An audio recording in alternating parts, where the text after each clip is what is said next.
प्रणाम महाराज। महाराज, आपके सैनिकों ने जो किया वो बिल्कुल भी उचित नहीं था। मैं कोई साधारण प्रजाजन नहीं हूं आपका।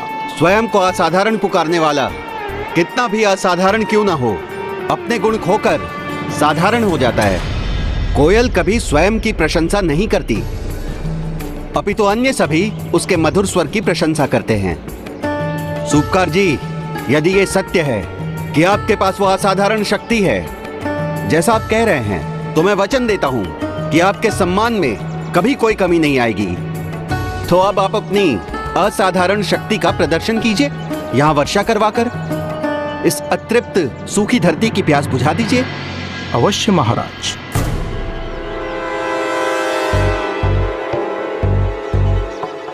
महाराज के राजभवन के ऊपर अभी वर्षा हो जाए।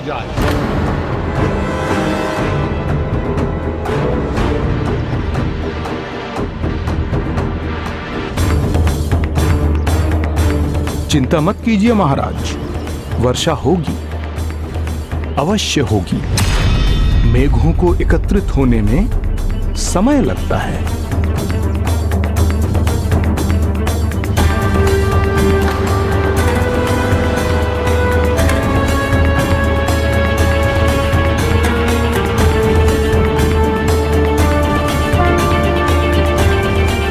मैंने कहा था ना महाराज, ये सब मनगढ़ंत प्रचार है। किसी व्यक्ति के पास भला इंद्रदेव की शक्ति कैसे हो सकती है? अब भ्रम फैलाने का दंड मिलना चाहिए सूपकार जी को। नहीं नहीं, भ्रम नहीं है ये। स्वयं इंद्रदेव ने वरदान दिया था। मैं पुनः कहता हूं, महाराज के राजभवन के ऊपर वर्षा हो।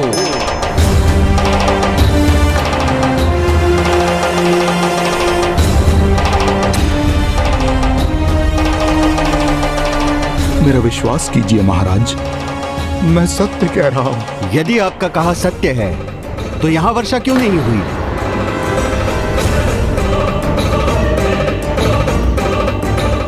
अवश्य ही मुझसे ही कोई भूल हुई है। इतने अहंकार से यहाँ आए थे, अब लज्जित होकर जाएंगे सूपकार महोदय। ये तो सत्य है, मेरा अहंकार ही मेरा दोष है, जिसके लिए प्रभु मुझे दंडित कर रहे हैं। सैनिकों, बंदी बना लो इन सूपकार जी को। हे प्रभु जगन्नाथ जी, मुझे क्षमा कर दीजिए। आपकी कृपा स्वरूप मुझे ये वरदान मिला और फिर भी मैंने अहंकार किया। मुझे क्षमा दान देकर मेरी लाज बचा लीजिए। मुझ अहंकारी के लिए ना सही, अपने अन्य भक्तों के लिए ही इस क्षेत्र का सूखा दूर कर दे प्रभु। और कृपा करके यहाँ वर्षा करवा दीजिए।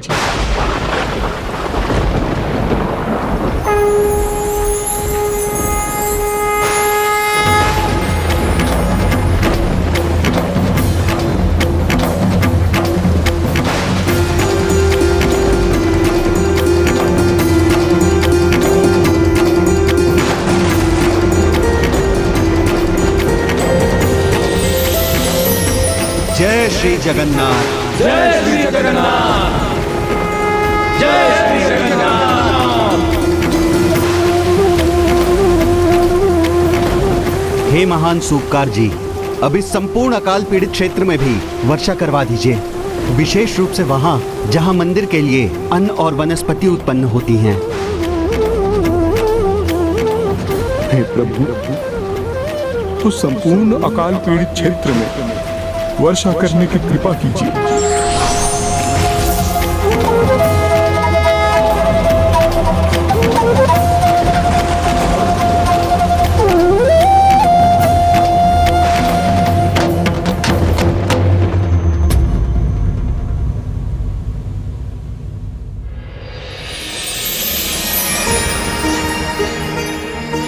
आनंद आ गया।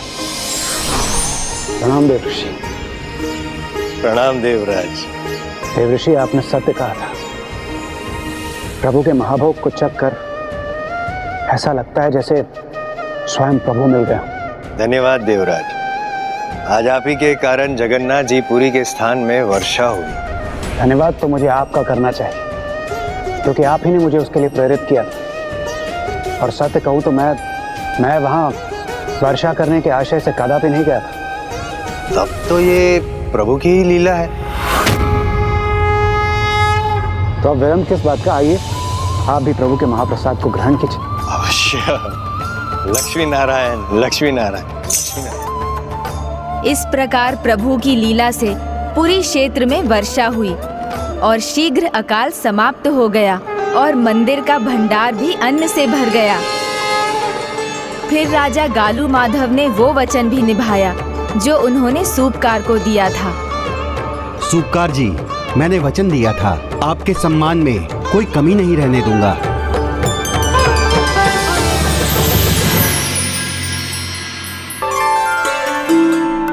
आज से आपको मेघमाल्या सुवार कहा जाएगा और इस उत्कल प्रदेश पर उपकार करने के लिए एक उपहार देना चाहूंगा।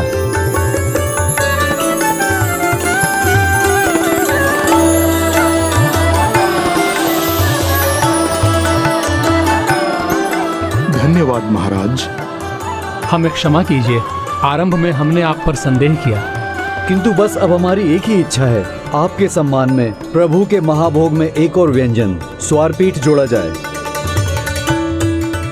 मेरा एक और निवेदन है, मुझे वहां ले चलिए जहां से देवराज इंद्र ने प्रस्थान किया था।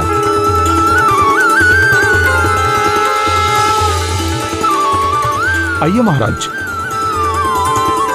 यही इंद्रदेव ने वरदान दिया था मुझे और उसके पश्चात वो स्वर्ग लोक चले गए। यदि यहीं से स्वर्ग की यात्रा आरंभ होती है तो यहाँ स्वर्ग द्वार का निर्माण होगा और कालांतर तक ये स्थान अत्यंत महत्वपूर्ण रहेगा, क्योंकि मुझे विश्वास है देवराज इंद्र यहाँ प्रभु जगन्नाथ की लीला और उनकी इच्छा से ही आए होंगे। इसलिए इस स्थान से प्रभु के आशीर्वाद से ही यहाँ से स्वर्ग की यात्रा की जा सकती है। मैं यहाँ स्वर्ग द्वार के निर्माण का आदेश देता हूँ। शंखं संदधतिं करे स्त्रीनयनां सर्वांगभूषावृतां। उस दिन के बाद से स्वर्ग द्वार का विशेष महत्व है। स्वर्ग द्वार के सामने जहाँ पृथ्वी और महोदादि सागर एक दूसरे से मिलते हैं, वहाँ स्नान करने से पुरी की तीर्थ यात्रा पूर्ण होती है और स्वर्ग द्वार के निकट अंतिम संस्कार होने से स्वर्ग की यात्रा आरंभ होती है। अद्भुत। प्रभु की लीला, उनकी कृपा अपरंपार।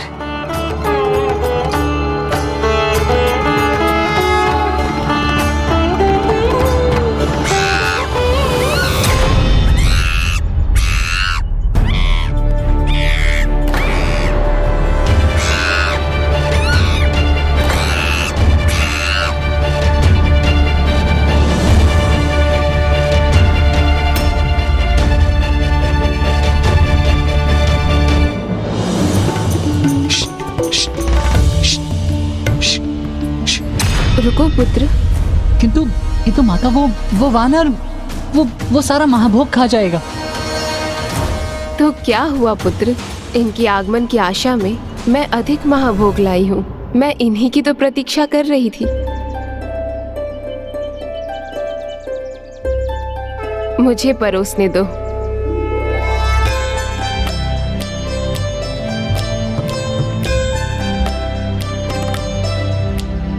सुमनत वंदित सुंदरी माधवी चंद्र सहोदरी है ममाए। मुनि गण वंदित मोक्ष प्रदायनी मंजुल भाषिणी वेदनुते। पंकज वासिनी देव सुपूजित सद्गुण वर्षिणी शांतियुते।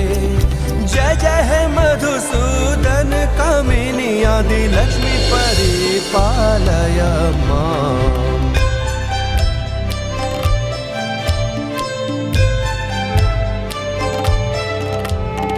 कीर समुद्भव मंगल रूपिणी मंत्र निवासिनी मंत्र नुते।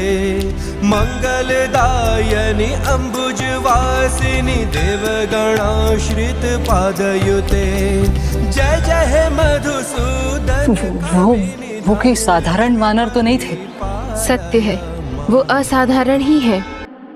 वो प्रभु के भक्त और सेवक महाबली हनुमान जी हैं। मैं प्रतिदिन उनके लिए महाभोग यहाँ लेकर आती हूँ, क्योंकि महाभक्त हनुमान जी का विशेष संबंध है स्थान से।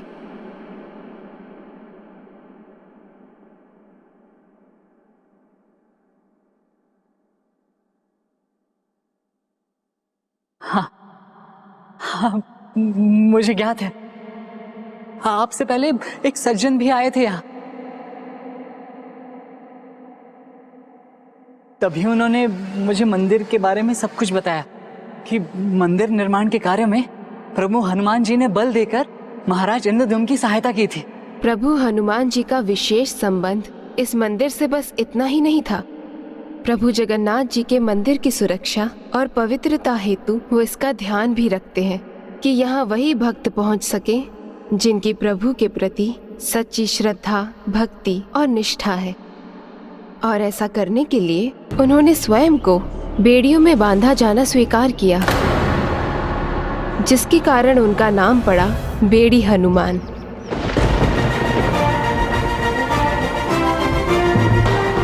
बेड़ी हनुमान?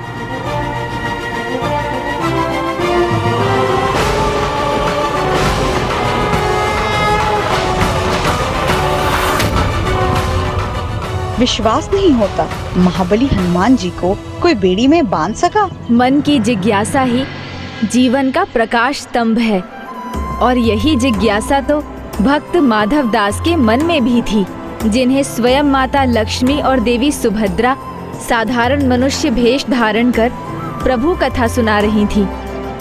महाबली हनुमान और बेड़ियों में? ये कैसे संभव है? कौन था वो जो स्वयं हनुमान जी को बेड़ियों में बांधने का सामर्थ्य रखता था?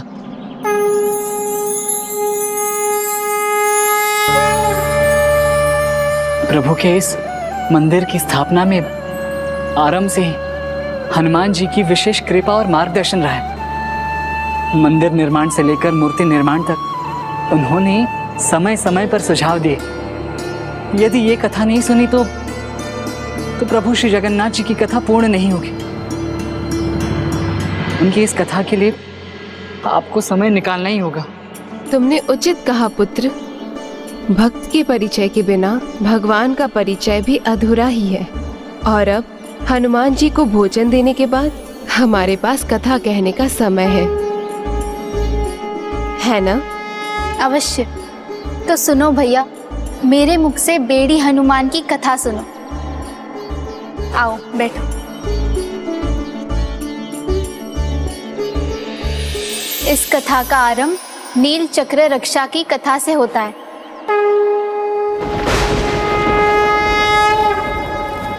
महाराज इंद्रद्युम्न और महारानी गुंडेचा के जीवन काल के कुछ ही समय बाद अति विशाल महान महोदाती महासागर में प्रचंड तूफान आने लगा। ऐसे महासागर का स्वभाव ही होता है उग्रता। उस समय ऐसा लग रहा था जैसे उनकी उग्रता किसी कारणवश पराकाष्ठा पर थी और किसी विशेष प्रयोजन से ही प्रेरित होकर वो महासागर आगे बढ़ रहा था। विशेष प्रयोजन? किंतु सागर का कोई विशेष प्रयोजन कैसे हो सकता था? जब भगवान इतने निकट हो तो किसी का भी मन होगा उनके चरण स्पर्श करने का, और सागर भी यही चाहते थे।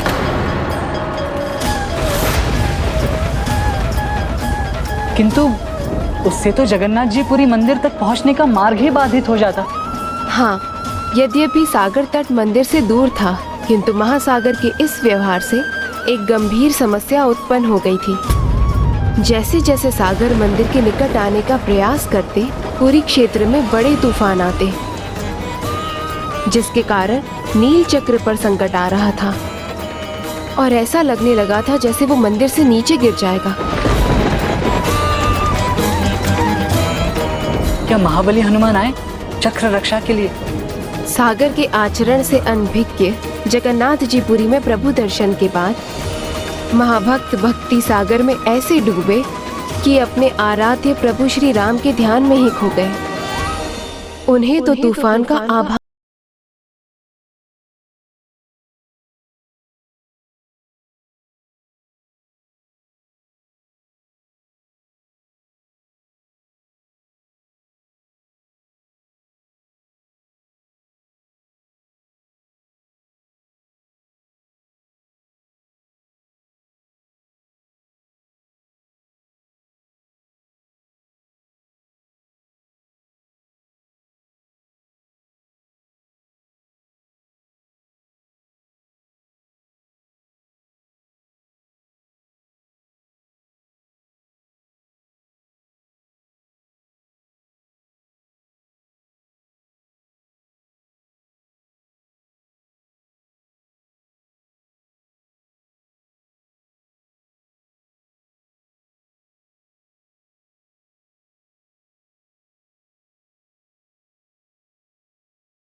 किंतु प्रभु के नील चक्र को सुरक्षित रखने का सामर्थ्य एकमात्र हनुमान जी में ही था।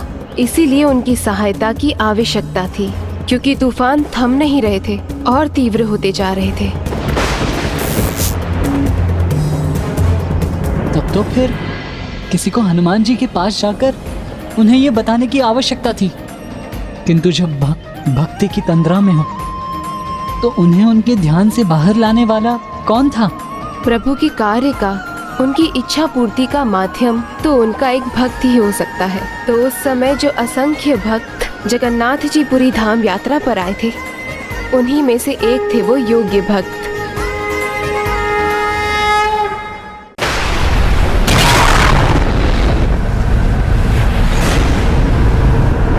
जहाँ सभी अन्य यात्री तूफान से भयभीत होकर विचलित हो, भगवान के दर्शन से वंचित हो रहे थे, वहीं एक भक्त था जो विचलित हुए बिना सभी कठिनाइयों का सामना करते हुए प्रभु के मंदिर की ओर बढ़ रहा था।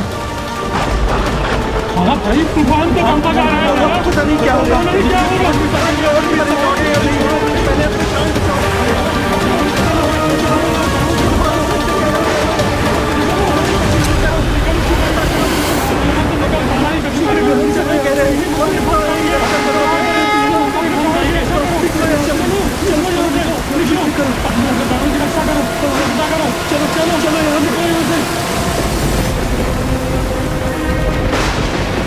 भैया, लगता है कि प्रभु की इच्छा नहीं है कि हम उन तक पहुंचे, तभी ये तूफान आया है। जब प्रभु का बुलावा ही नहीं आया तब भला उनके दर्शन कैसे होंगे? आओ भाई, लौट चलो यहाँ से।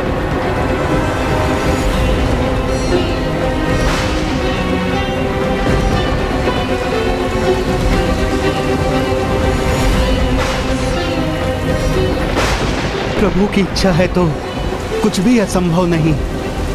यहाँ तक आया हूँ तो प्रभु की ही इच्छा है। अब तो उनके दर्शन करके ही लौटूंगा। कौन थे महान भक्त? श्री संत।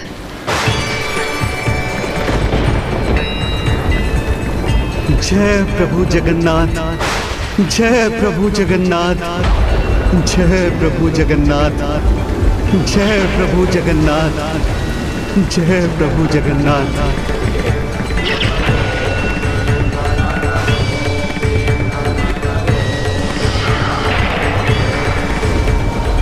धन्य हुआ, आज आपके दर्शन पाकर मैं धन्य हुआ। अहो भाग्य मेरे। ये कैसा दुर्भाग्य है मेरा जो आज मैं प्रभु जगन्नाथ जी के दर्शन करने चला आया। ये क्या कह रहे हैं? प्रभु के दर्शन से तो दुर्भाग्य भी सौभाग्य बन जाता है। अरे कैसा सौभाग्य भैया, यहाँ तो प्राणों पर ही संकट छाया हुआ है। हाँ भाई, तूफान तो बढ़ता जा रहा है, पता नहीं क्या होगा, जीवित लौट भी सकेंगे अब यहाँ रहना उचित नहीं है। चलो चलो निकलो यहाँ से, चलो चलो चलते हैं। जाइए, चलो, यहाँ से निकल पाना ही कठिन लग रहा है। रुक जाइए। अभी नहीं गए तो यही मंदिर में फंसे रह जाएंगे। शांत हो जाइए सब, प्रभु की शरण में आए हैं, कुछ नहीं होगा हमें। प्रभु के दर्शन के लिए आए थे तो उन पर विश्वास रखिए। प्रभु कभी भी अपने भक्तों को क्षति नहीं पहुंचने देंगे। अतः चिंता छोड़कर प्रभु की पूजा कीजिए, भजन गाइए उनका।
अब ये कैसी भयावह ध्वनि थी?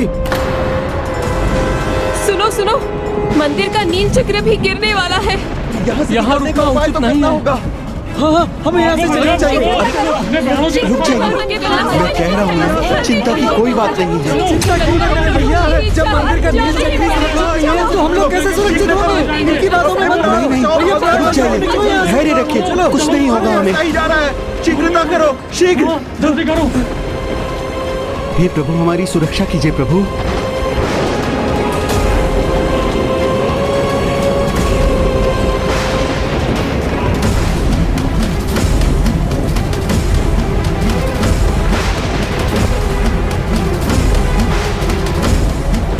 नील चक्र को लेकर तो मैं भी चिंतित हूँ।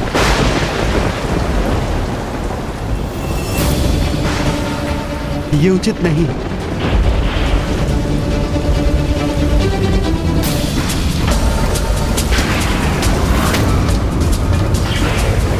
नील चक्र को गिरने से रोकना होगा। आइए आइए आप सब, इस नील चक्र को गिरने से रोकने में मेरी सहायता कीजिए। आइए आप सब, निकलो यहाँ से। शीघ्रता करो। यहाँ रखे तो अंत निश्चित है। निकलो यहाँ से। चलो भैया, सोचो मत। भागो, भागो, चलो यहाँ से। शीघ्रता करो। हाँ, जल्दी करो। चलो यहाँ से।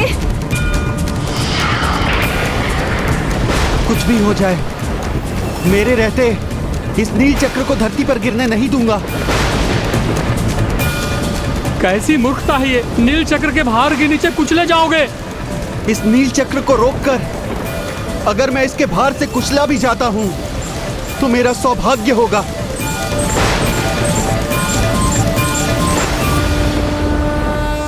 नील चक्र विशाल ही नहीं, अति भारी भी है। तो फिर उसके गिरने को भला कोई एक मनुष्य अपने हाथों से कैसे रोक सकता था? ये आत्मविश्वास नहीं, अति विश्वास है। नहीं पुत्र, ये उस महान भक्त की अडिग भक्ति थी। ये कैसी विचित्र भक्ति थी गजानन? विचित्र नहीं, अद्भुत और अटूट भक्ति थी ये। भक्त को भगवान पर जब पूर्ण विश्वास हो तो वो ऐसा ही करते हैं, और ऐसी भक्ति में अपार शक्ति होती है। ये सत्य है। श्री संत स्वयं इतने भारी नील चक्र को नहीं थाम सकते थे, किंतु उनकी भक्ति की शक्ति को कोई नहीं रोक सकता था। अरे अरे, मानसिक संतुलन भंग हो गया है इसका। जब बुद्धि आएगी तो स्वयं भाग निकलेगा यहाँ से। प्रभु, आप अकेले ही संसार का भार वहन करते हैं, तो क्या मैं आपके लिए इतना भी ना करूं? सभी मुझे मूर्ख समझते हैं तो समझे, लेकिन आपकी भक्ति ही मेरे जीवन का परम ध्येय है। मैं अकेले तो इस नील चक्र को नहीं संभाल सकता, लेकिन इसे धरती पर मैं गिरने भी नहीं दे सकता। अगर ये नील चक्र गिरा तो ये स्वयं आपका अपमान होगा और आपके भक्तों को एक अनुचित संदेश जाएगा। ये मैं कदापि नहीं होने दूंगा। इसलिए प्रभु, मुझे बल दीजिए या मेरा मार्गदर्शन कीजिए। मेरा मार्गदर्शन कीजिए प्रभु।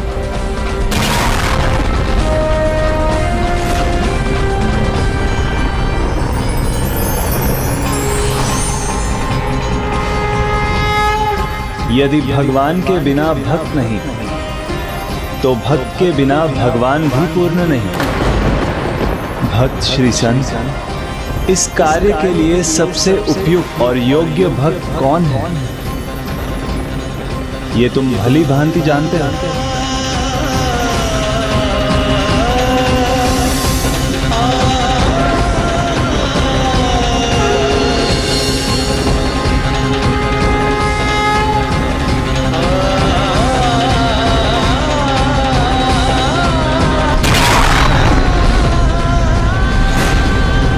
संकट की इस घड़ी में संकट मोचन महाबली भक्त शिरोमणि हनुमान जी, और कौन? लो भैया, अब आ गई बुद्धि से, तभी तो भाग रहा है यहाँ से। अब बुद्धि आ गई है मुझे, समझ गया हूँ। संकट मोचन हनुमान जी ही हमारा संकट दूर करेंगे। हे संकट मोचन महाबली हनुमान जी, मेरी सहायता कीजिए। प्रभु के नील चक्र को संकट से मुक्त कीजिए भगवान। रक्षा कीजिए प्रभु, रक्षा कीजिए।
प्रभु का भक्त उनका भजन गाते गाते रुक क्यों गया?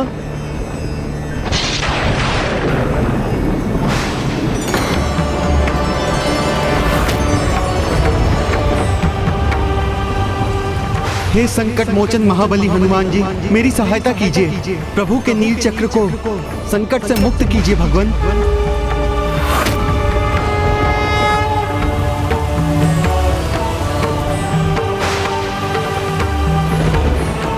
जय श्री राम।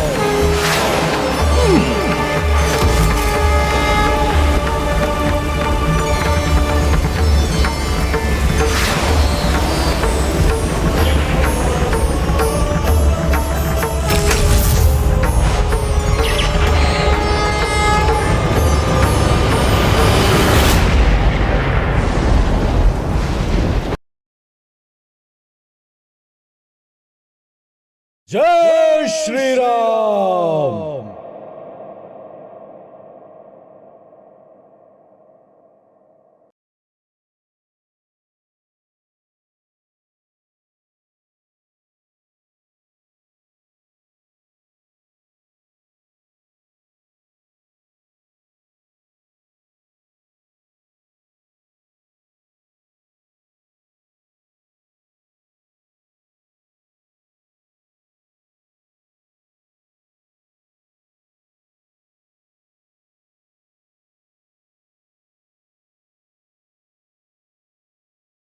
हे प्रभु, आपकी लीला है अपरंपार।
जय श्री जगन्नाथ जी, जय श्री जगन्नाथ जी, जय श्री जगन्नाथ जी, जय श्री जगन्नाथ जी। प्रभु जगन्नाथ जी की, प्रभु जगन्नाथ जी की, प्रभु जगन्नाथ जी की।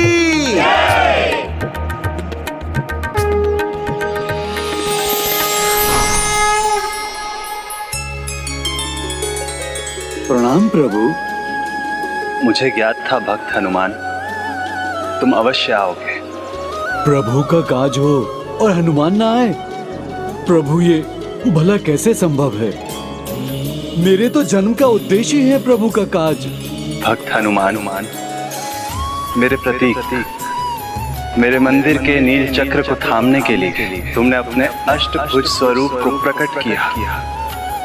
आज के बाद मेरे जगन्नाथपुरी मंदिर के उत्तरी द्वार पर तुम इसी रूप में पूजे जाओ।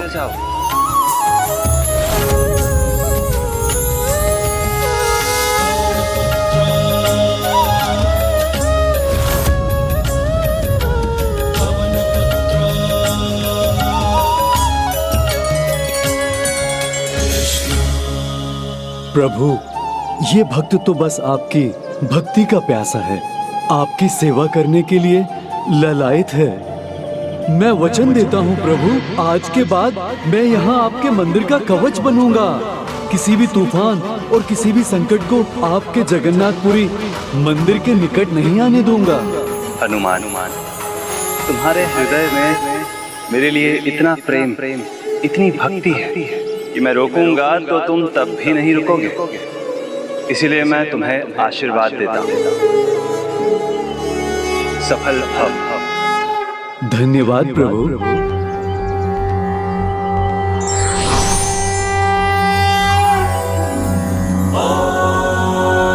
हनु हनु हनु हनुमंत हठीले पैर ही मारु वज्र की कीले। ओम भीम भीम भीम हनुमंत कपीसा। ओम हुन हुन हुन हनु हरिउर सीसा।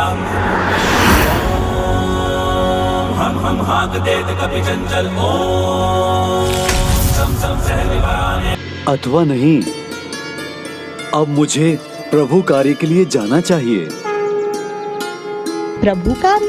किंतु वो तो संपन्न हो गया था ना गजानन। नील चक्र की रक्षा तो उन्होंने कर ली थी, किंतु समुद्र को मंदिर पहुंचने से रोके बिना उनका कार्य पूर्ण नहीं हुआ था। ये हनुमान जी को भी ज्ञात था।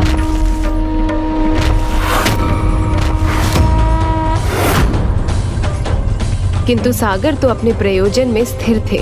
वो तो तीव्र गति से मंदिर की ओर बढ़ रहे थे, किंतु जब स्वयं संकट मोचन हनुमान मंदिर की रक्षा में थे तो वहां भला कैसा संकट।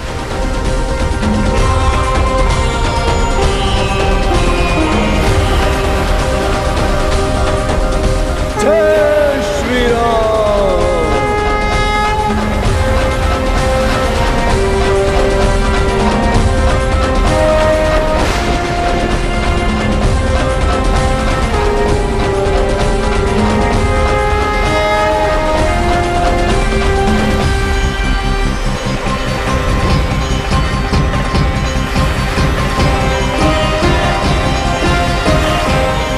संसार में किसी भी कार्य को संपन्न करने के लिए राम नाम ही पर्याप्त है। इसलिए आप फिर आगे बढ़ने का साहस मत कीजिएगा।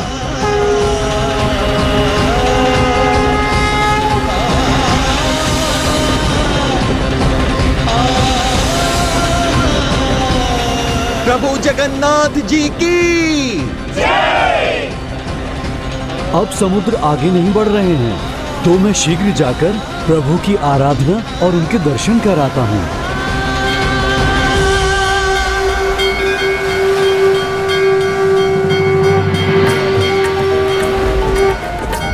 जय श्री जगन्नाथ जी, जय श्री जगन्नाथ जी। प्रभु जगन्नाथ जी की, प्रभु जगन्नाथ जी की, प्रभु जगन्नाथ जी की।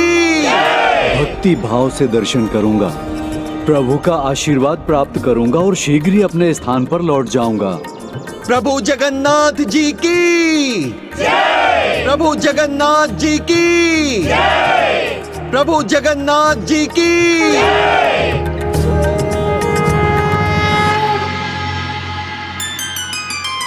अधिक समय मत लगाना यहाँ, पादुकाएं मूल्यवान हैं, कहीं चोरी हो गई तो? प्रभु दर्शन में समय तो लगेगा ना, शांत रहिए और पूजा करने दीजिए। चलो भी, अब हो गई पूजा, भीड़ भी बढ़ रही है। विचित्र है ये भक्त, इसके मन में पादुकाओं का ही ध्यान है। चलो अब हो गई पूजा। शांत रहना तो आपके स्वभाव में ही नहीं है। पता नहीं किस खूंटे से गठबंधन कर दिया पिताजी ने मेरा, पूजा तक शांति से नहीं करने देते। चलिए। पता नहीं इतनी देर में कोई और मेरी पादुकाएं पहन कर ना चला गया हो। भगवान के मंदिर में ऐसा मोह, ये उचित नहीं, इसे तो रोकना होगा मुझे।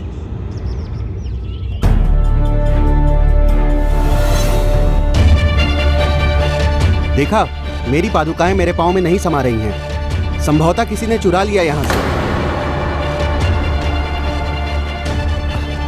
ये भी नहीं है, व्यर्थ ही पूजा के समय में इतना समय नष्ट हो गया और मेरी नई पादुकाएं भी चोरी हो गई। देखा, ये पादुकाएं मेरी नहीं हैं, संभवतः बदल दिया किसी ने इन्हें। ये भी नहीं है। शीघ्रता करने को कहा था मैंने, तुमने एक बात नहीं मानी मेरी। कोई और ले गया मेरी पादुकाएं। वस्तुओं का कैसा मोह आज है कल नहीं रहेगी। निर्माण मोहा जित्संग दोषा अध्यात्म नित्या विनिवृत्त कामा द्वैर विमुक्ता सुख दुख संज्ञय गच्छन्ते मूढ़ा पदम वयम तथा। अर्थात जो मान और मोह से निवृत्त हो गए हैं, जिन्होंने संग दोष को जीत लिया, जो अध्यात्म में स्थित हैं, जिनकी कामनाएं मिट चुकी हैं और जो सुख दुख नामक द्वंद्वों से विमुक्त हो चुके हैं, वो उच्च पद को प्राप्त करते हैं। और वो यही संभव है, इसलिए यहाँ तो वो पुण्य मिलता है जो सदा साथ रहता है, जिसे कोई भी चोरी नहीं कर सकता। उसमें ध्यान लगाना चाहिए। धन्यवाद ब्राह्मण देवता, आपने मेरी आंखें खोल दी। मुझे मेरी भूल समझ आ गई। पादुकाओं में ही ध्यान लगा रहा और इनके मुंह में मैं प्रभु के दर्शन भी नहीं कर पाया। हम अभी भीतर जाकर उचित प्रकार से दर्शन करके आते हैं। अब मैं भी दर्शन करता हूँ।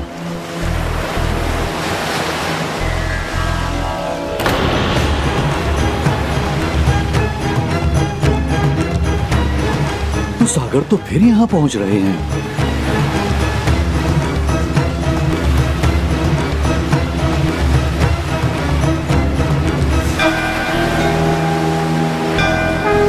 जय श्री राम।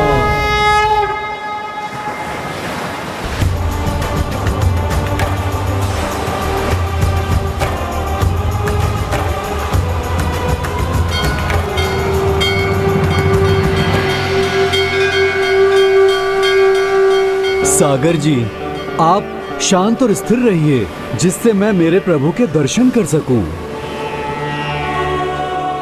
धन्यवाद सागर जी।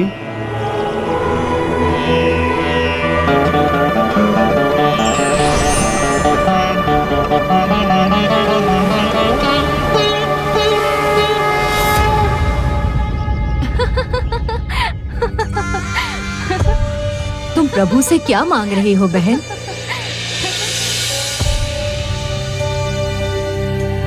मुझे तो महाप्रभु से मात्र एक बड़ा सा भवन चाहिए। भवन का मैं क्या करूंगी? बहुत बड़ा भवन है मेरे पास। मुझे तो सुमित्रा जैसे मूल्यवान आभूषण चाहिए।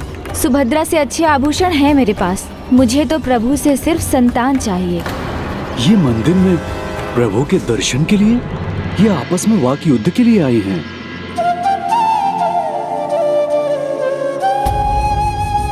पुजारी जी, ये प्रभु के चरणों के पुष्प है ना? तब आप मुझ पर एक कृपा कीजिए। प्रभु के आशीर्वाद के रूप में यहाँ उपस्थित सभी भक्तों पर इनकी वर्षा कर दीजिए। एक भी पुष्प यदि झोली में आ गया तो प्रभु की कृपा पाने की कामना पूरी हो जाएगी। जय श्री जगन्नाथ।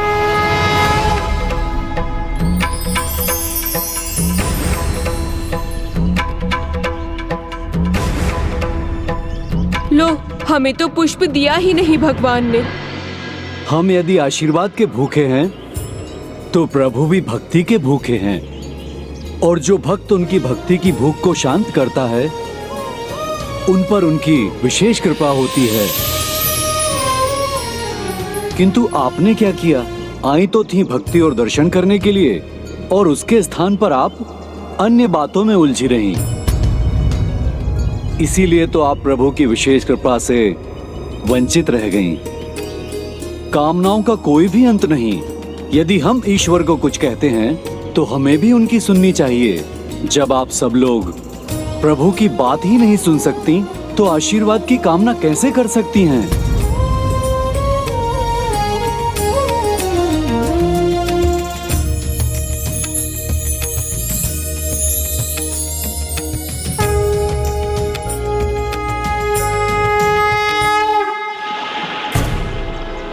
सागर जी तो पुनः उग्र हो रहे हैं।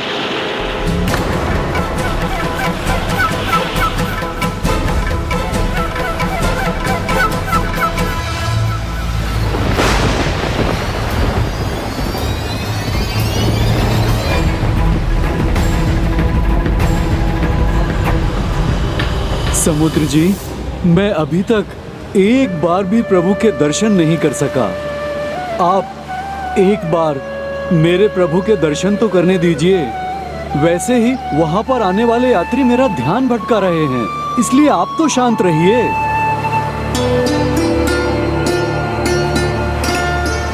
इस बार प्रभु के दर्शन अवश्य करूंगा मैं। पुजारी जी, धन बहुत है मेरे पास, उसमें से मैं आपको भी दूंगा। बस मेरे अस्वस्थ पिताजी के लिए मोक्ष के द्वार खोल दीजिए। ये कम है तो मेरे भवन आइए, मैं आपको धन से तोल दूंगा, किंतु आपको मेरे पिताजी को सरलता से मोक्ष दिलाना है। कैसी मूर्खता है ये! धन देकर पिता के लिए मोक्ष मोल लेना चाहता है ये लीजिए पुजारी जी, स्वर्ण का अमूल्य हार है, किंतु कुछ कीजिए। मेरे पिताजी को कुछ हो उसके पहले आप प्रभु की पूजा करके इनके लिए स्वर्ग के द्वार खोल दीजिए। जहां प्राणवायु की आवश्यकता है वहां धन का कोई लाभ नहीं। कितना भी धन दे दो, ना तो तुम अपने पिता के लिए अधिक सांस मोल ले सकते हो और ना ही उन्हें मोक्ष दिलवा सकते हो। बस मोक्ष पाने का तो एक ही उपाय है, वो है भक्ति। भक्ति ही प्राणवायु है। यदि आप हृदय में भक्ति रखकर प्रभु का नाम लेंगे तो हृदय में प्राणवायु का भी संचार होगा। हरि ओम, हरि ओम, हरि ओम, हरि ओम।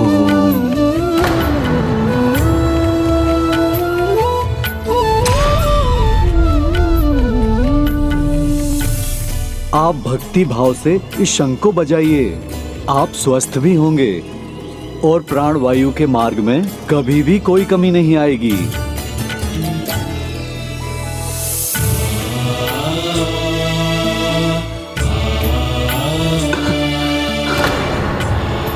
आप प्रभु जगन्नाथ जी का नाम लेकर बजाइए, अवश्य बजेगा।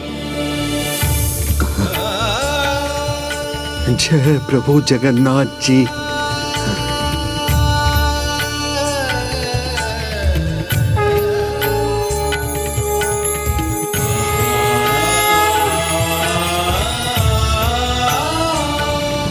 अद्भुत, पिताजी कुशल हो गए।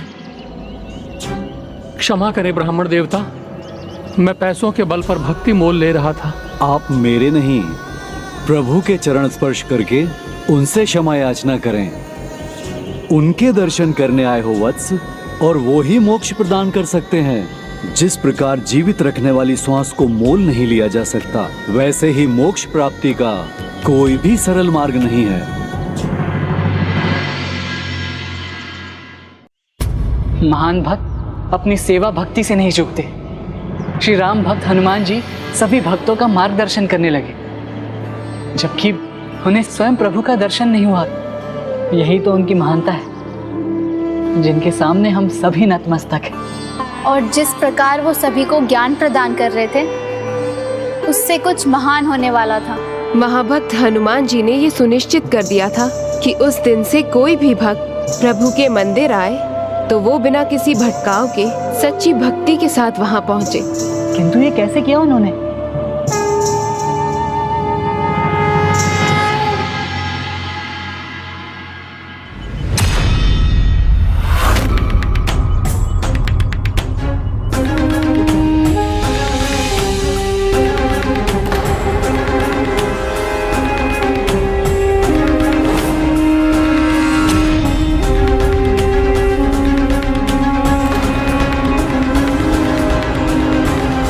प्रभु, यहाँ तो सभी भटके हुए हैं। एक एक को समझाना तो असंभव है। अब आप ही कोई मार्ग दिखाइए। मंदिर में होने पर भी ये सभी लोग विकारों से ग्रस्त क्यों हैं? यहाँ तो इनके मन में केवल एक ही विचार होना चाहिए, प्रभु की भक्ति का।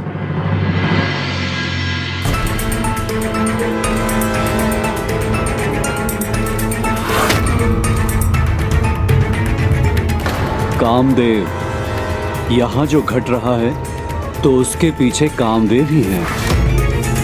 कामनाओं से मुक्ति ही सच्चे अर्थ में प्रभु का दर्शन है। व्यक्ति का मन कामनाओं से ग्रसित हो तो प्रभु मिलकर भी नहीं मिल पाते।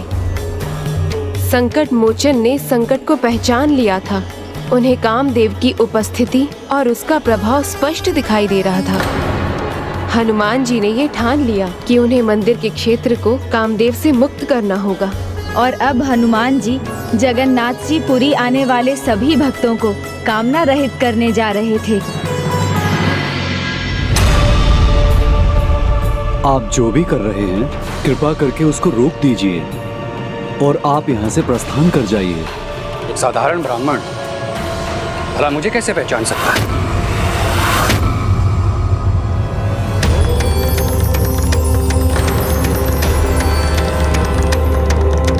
ये सब क्या है? अब कौन है ब्राह्मण देवता? श्रद्धा, भक्ति और समर्पण मंदिर के प्रांगण में केवल यही भाव होना चाहिए, किंतु ये सब कामनाओं के विकार से ग्रस्त हैं, जो कदापि नहीं होना चाहिए। इसलिए आपसे आग्रह है, इस पवित्र स्थान को अपने प्रभाव से मुक्त कीजिए कामदेव। बस, मुझे चेतावनी देने वाले आप होते कौन? मैं यहाँ से क्यों जाऊँ, वो भी एक साधारण ब्राह्मण के कहने? कदापि नहीं।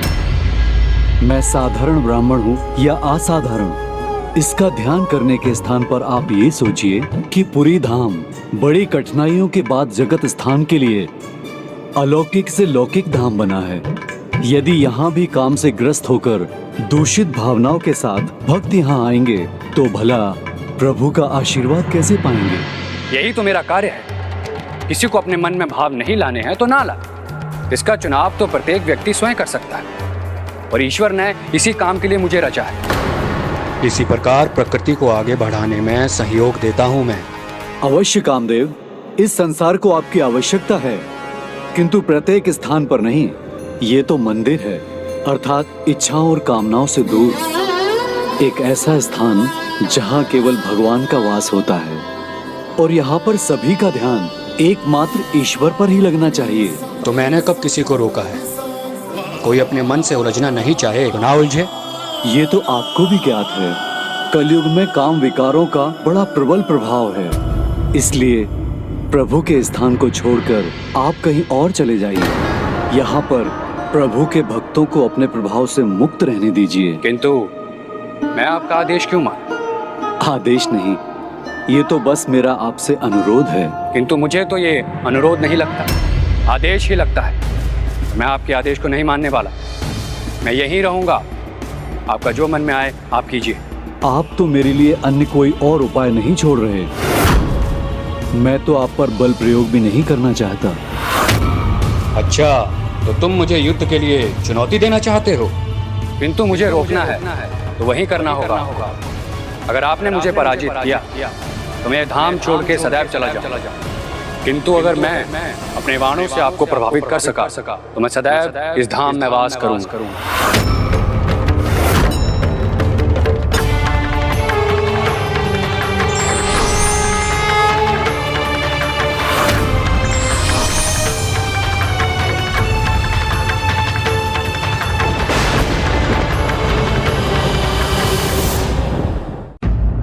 कामदेव, आप एक बार पुनः विचार कर लीजिए।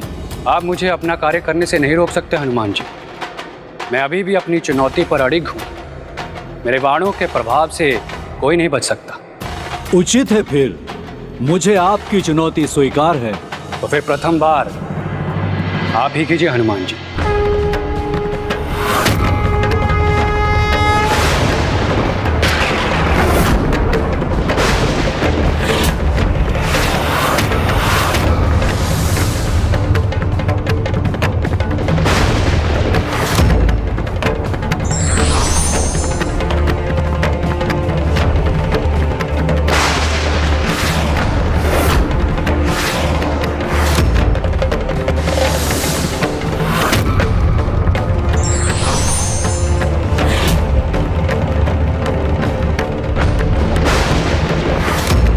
तो क्या राम भक्त हनुमान भी कामदेव को नियंत्रित नहीं कर पाए? अभी तो युद्ध आरंभ ही हुआ था पुष्पदंत जी। राम भक्त हनुमान कामदेव के समक्ष मात्र महाबली नहीं अपितु राम भक्त हनुमान थे। अतः ये युद्ध अस्त्रों की शक्ति से नहीं, भक्ति की शक्ति से लड़ा जाने वाला था। अब मेरी बारी है हनुमान जी। मेरे दिव्य 5 बाणों से आज तक कोई सुरक्षित बच नहीं पाया। आप भी बच नहीं पाए और मैं सदैव इस धाम में वास करूंगा।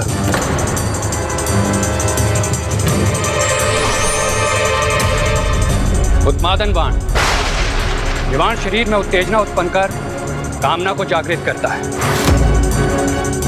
ये मेरे 5 बाणों में से प्रथम और अचूक बाण है। इसका कोई काट नहीं।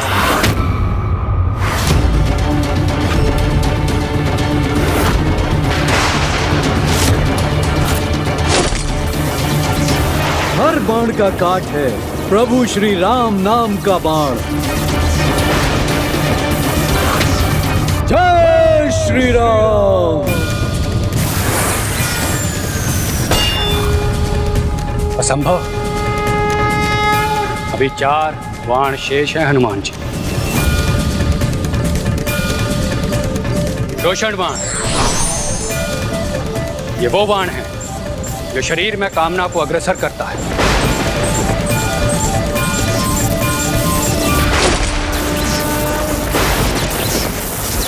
जय श्री राम।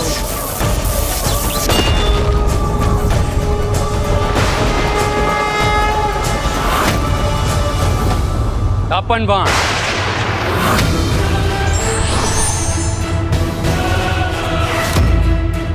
आप मेरे 2 बाणों को नष्ट करने में सफल हुए हनुमान जी, मगर ये मेरा तीसरा और सर्वशक्तिशाली बाण है। इसको आपकी गदा भी नहीं रोक पाएगी। मैं आपको फिर कहता हूँ, अभी भी समय है, आप लौट जाइए, नहीं तो प्रभु श्री राम का नाम लेते ही आपका ये अति बलशाली बाण भी व्यर्थ हो जाएगा।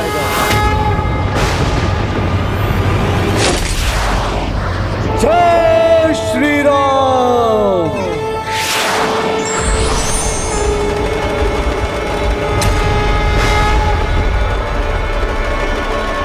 अभी 2 बाण शेष हैं हनुमान जी। अपना बचाव कीजिए। सम्मोहन बाण। जहां प्रभु श्री राम का नाम, वहां गदा का क्या काम। जय श्री राम।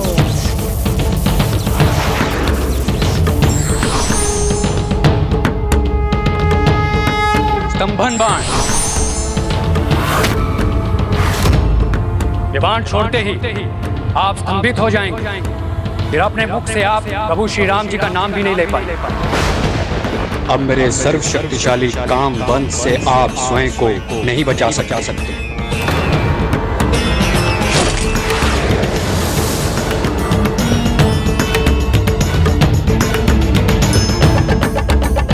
देखा हनुमान जी, आप मेरे स्तंभन में आ ही गए।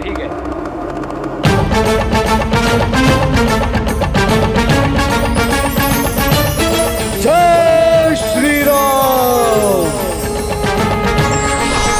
जय श्री राम।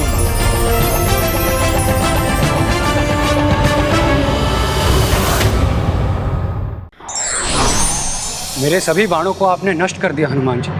ऐसा तो आज से पहले कभी नहीं हुआ था। आज से पहले और आज के बाद, भूत में भी, वर्तमान में भी और भविष्य में भी, जहाँ हनुमान है वहीं प्रभु श्री राम का नाम है।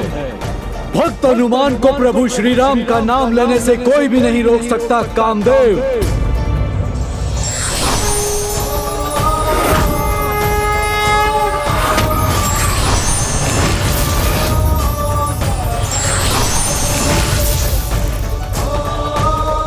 आपके सभी बाण तो नष्ट हो गए कामदेव, किंतु अभी मेरे सभी बाण सुरक्षित हैं।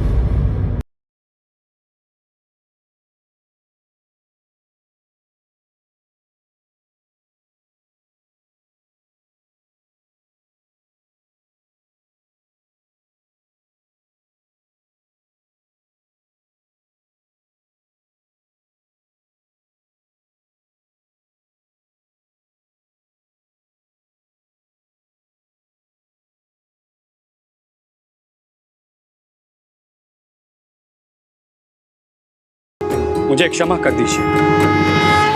मैं वचन देता हूं कि मैं आज के बाद इस धाम में कभी लौट के नहीं आऊंगा। और जो भक्त आपकी पूजा करेगा, मैं सदा के लिए उन्हें किसी भी स्थान पर अपने प्रभाव से मुक्त कर दूंगा।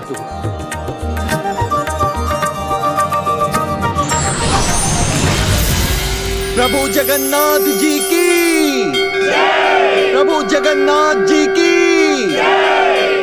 प्रभु जगन्नाथ जी की। ये मेरे मन में किस प्रकार का भाव आ रहा था? मैं तो यहाँ प्रभु दर्शन के लिए आया हूँ। प्रभु जगन्नाथ जी की जय।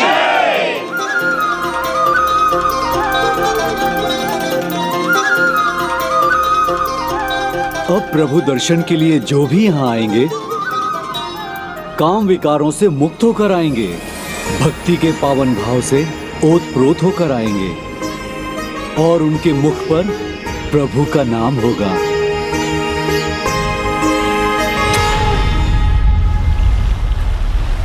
मुझे सागर जी को रोकने फिर जाना होगा।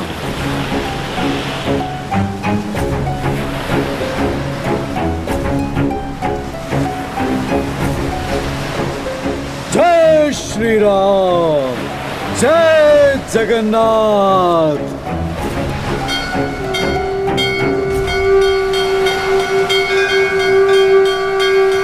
अब मैं पीछे मुड़कर ही नहीं देखूंगा, अन्यथा फिर मुझे प्रभु के दर्शन की प्रबल इच्छा होगी।